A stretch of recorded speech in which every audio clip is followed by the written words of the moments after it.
राधे श्याम। आइए आज हम सुनेंगे पूज्य श्री राजेंद्र महाराज जी को अपनी बाल्यावस्था में भगवान शिव के दर्शन कैसे हुए। आइए सुनते हैं।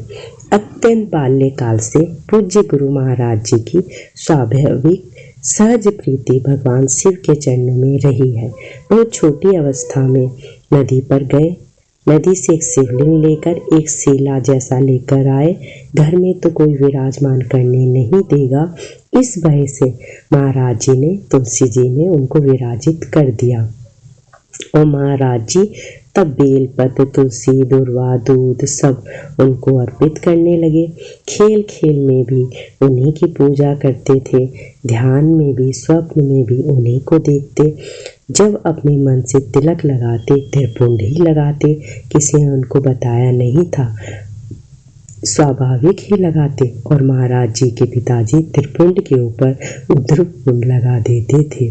समय से महाराज जी का यज्ञोपवीत संस्कार हुआ और यज्ञोपवीत संस्कार भी 7 वर्ष की आयु पूर्ण हो चुकी थी। 8वें वर्ष में प्रवेश था। उसी समय गुरु जी का यज्ञोपवीत संस्कार काशी के पूज्य महाराज श्री स्वामी मंडलिकर जी महाराज से, जिस आयु में विप्र बालक का यज्ञोपवीत संस्कार होना चाहिए था, सहज रूप से उसी आयु में संपन्न हुआ था। वे परम वैदिक थे। मूल में तो उनके पूर्वज महाराष्ट्र के विप्र देवता थे, पर काशी के बहुत अच्छे वैदिकों में उनका स्थान था। इन्हीं के द्वारा यज्ञोपवीत संस्कार संपन्न हुआ था। पूज्य गुरु जी जब अपने विद्यार्थी जीवन में थे, तब एक बार उन्होंने श्रावण मास में निश्चय किया कि हम गोपेश्वर महादेव को रोज जल चढ़ाएंगे, नित्य दर्शन करेंगे। पर जब सावन पूर्ण होने को था, तब पूज्य महाराज जी को बुखार आ गया। बुखार में भी गुरुदेव जाते रहे, लेकिन पूर्णिमा वाले दिन महाराज जी को ऐसा बुखार आया कि कंबल पर कंबल ओढ़े पर आराम न हो। इतनी ठंड गुरुदेव को लग रही थी कि महाराज जी से उठा ही नहीं गया, श्रावण भी नहीं कर सके और गोपेश्वर भगवान की श्रावण पूर्णिमा को दर्शन तक नहीं कर सके। अब जब आप रात को लेटे हुए थे, तो दुख के मारे आपके आंसू आ गए। सोचने लगे आप कि कौन सा भयंकर पाप बन गया कि गोपेश्वर भगवान को जल भी नहीं चढ़ा सके और आज दर्शन भी नहीं कर सके। लगभग 10:30 रात के बज रहे होंगे। तभी दादा गुरुजी ने कहा कि पंडित जी कैसी तबीयत है। तो महाराज जी ने कहा बुखार में तो कमी है, पर शरीर में टूटन हो रही है। तो दादा गुरुजी बोले रो क्यों रहे हो। तो महाराज जी बोले कि दुख इस बात का है कि आज नियम हमारा पूरा नहीं हुआ है। कम से कम बुखार आगे पीछे आ जाता। आज ना तो श्रावणी कर पाए, यमुना स्नान भी नहीं कर पाए। हर रोज यमुना स्नान करके जल लेकर जाते थे और ना दर्शन कर पाए। तो दादा गुरुजी बोले कि टेढ़ी बड़ी सी लकड़ी लेकर, कि यह लकड़ी लेकर जाओ और टेकते हुए चले जाओ। तेरी चौखट पर आना मेरा काम है, मेरी बिगड़ी बनाना तेरा काम है। मंदिर तो बंद हो गया होगा, चौखट को प्रणाम कर आओ। मंदिर गोपेश्वर जी का 9, 9:30 बजे बंद हो जाता है। तो महाराज जी ने कहा कि बहुत कमजोरी का अनुभव हो रहा है। महाराज जी से भरगम प्रयास करने के बाद भी उठा नहीं गया।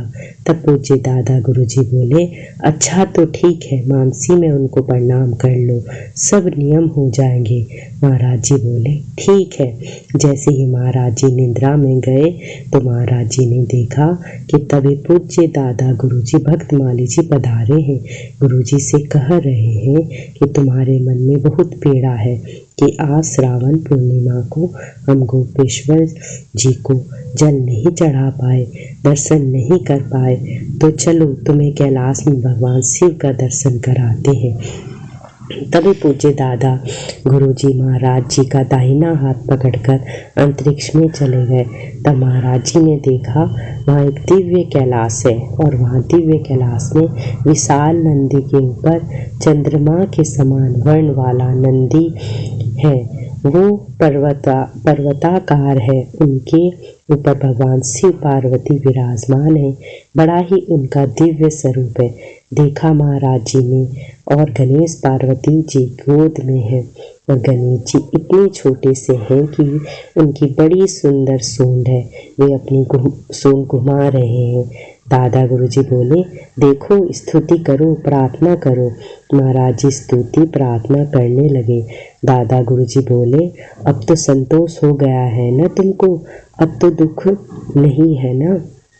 देखो यह शिवलोक है, कैलाश है, और यहाँ तुम्हें भगवान का दर्शन हो गया है। महाराज जी बोले, हमें गोपेश्वर जी का दर्शन तो हुआ ही नहीं, उनको तो हमने जल चढ़ाया ही नहीं। इतना कहते ही वह दृश्य गायब हो गया, और उसी स्थल पर श्री गोपेश्वर महादेव का शिवलिंग प्रकट हो गया। और वहाँ सब स्वर्णमय पात्र है, और खूब दूध, दही, घी, शहद सब प्रचुर मात्रा में सारी पूजन की सामग्री रखी है। दादा गुरुजी मंत्रोच्चारण कर रहे हैं और विधि का निर्देश कर रहे हैं, और अभिषेक स्वयं संपन्न करा रहे हैं। पूरा अभिषेक आरती करके भगवान की आरती, पुष्पांजलि, दंडवत प्रणाम किया।